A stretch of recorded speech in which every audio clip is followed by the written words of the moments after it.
So, information has started coming through that there is going to be a huge patch for Battlefield 1 pre-March, and we're looking at roughly the February window. Now this is likely going to be the patch that gets everything in preparation for They Shall Not Pass, but this is also going to be a patch which is about changing lots of core gameplay mechanics according to some of the developers, and I feel like we're starting to take some good steps into the right directions. There hasn't been a lot of information on what exactly is going to be in this thing. It's more simply a case of there will be a patch, it's going to mess around with a few things, and that's about all we know. But today I wanted to add a little bit of maybe speculation, but more along the lines of educated guesses as to what this patch is going to be about. So I feel as though the first and most obvious change that may or may not happen is probably going to be around gas grenades. There's got to be some kind of address to these things, because at the moment they're just out of hand. There's too many gas grenades, they're doing way too much damage, and I feel like a fix is needed. I would much rather gas grenades that covered a much bigger patch of land and did less damage. I feel like that would be a bit more fair.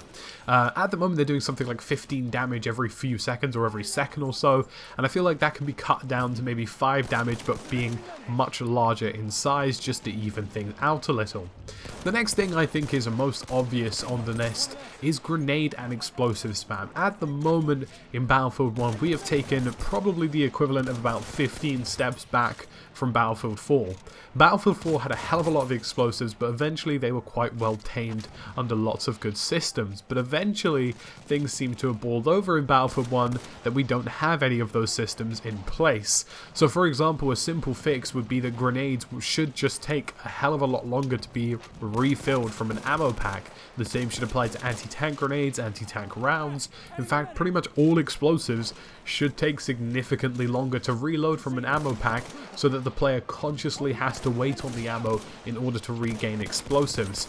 Now whilst I appreciate having lots of explosives pop off around the world is really good for immersion, and it does add some kind of chaotic detail to Battlefield 1, the current state of affairs is just a bit too unfair on the infantry, and I feel as though you're more likely to be killed by a grenade than a rifle in some situations, which I think is a bit over the top in my opinion. The next big patch I think we can see in the big patch, quote unquote, is probably messing around with admin controls. Everybody has been really upset about the state of affairs with servers in Battlefield 1. They've been pretty unwilling to release details as to what they're working on, but recently a developer tweeted out a picture showing that they actually have the admin controls for the servers available on the in-game menu in-game. So for example, pressing the start button on the PlayStation controller or Xbox controller, or whipping up the menu on PC, would simply allow you to press an admin panel and then mess around with things through there. I feel like this is a very intuitive way of doing things. I feel as though before, with things like Archon on PC and just general server admin on PS4, you actually couldn't be in the game or in the actual server of the game itself in order to do admin things, which seemed a bit counterintuitive, but for once it looks like this has been gotten around and we're actually going to be able to kick, ban, things like that within the actual menus of the game we're playing themselves, which I feel like is a fantastic step in a positive direction. I think we can see some more balance and changes coming towards weapons, because it still feels as though there are some disproportionate things that are happening at the moment. For example, the Self-Starter or Self-Blaster 1905 is just absolute trash. It may be the 1906 actually, but this is the level 10 medic weapon, and this thing has 5 bullets. Sure, it reloads relatively quickly, but bearing in mind that the rifle takes 3 bullets to kill a person, the gun basically limits you to killing 1 person per mag, and although it fires at a really fast rate with nearly pinpoint accuracy, it's just not good enough at the moment in its current state. The same should apply to the Martini Henry. I feel as though the Martini Henry was rather reactionarily nerfed far too heavily. The Martini Henry is a gun that only can fire 1 round, has to do a reload and fire another, and it can't kill a person with a 1-hit kill. in 100-meter range, and I feel like that's really counterproductive.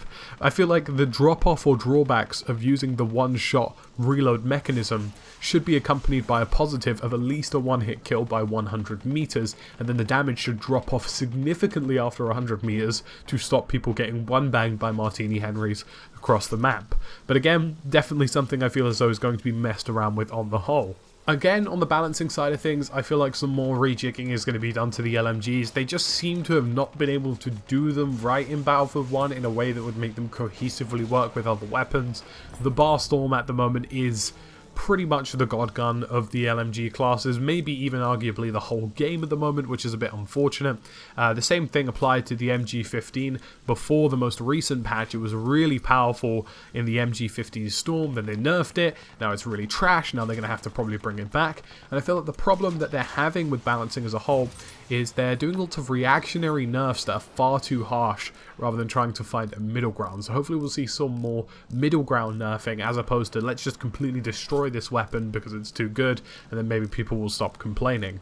Beyond the ones I've mentioned, I'm sure there will be lots of other interesting patch details as well, lots of fixes, lots of bug changes. I also think there will be some additions to some features that we already have. There could even perhaps be something related to battle packs, because I know people are quite upset with the system in the current state that it's in, but I feel as though they've had quite a long time from the last patch up to February to collect the feedback as to what we've been saying as a community, and as a result I think we're going to see some very positive changes on the way. So that's about it for today's video, guys. I quickly wanted to leave a quick note. You may have noticed there has been a rebrand, and yes, that is a thing now. I'm trying to take the channel in a more unified direction in terms of my introductions, my lower thirds, my overall graphical branding, and just sort of tie everything together in a much more professional manner. So let me know what you think about that. And also, I am now currently live streaming for the official Battlefield stream team on the official Battlefield Twitch page, which is a bit of a mouthful. But if you head over to twitch.tv/Battlefield, which is EA's main page for Battlefield 1, you'll be able to catch me live streaming from 2 to 4 on a Friday and 8 to 10 on a Tuesday, and these times are all in UTC, so that's the Universal Coordinated Time. So that's about it for today's video. As always, thank you for watching, and I'll catch you again soon in another one.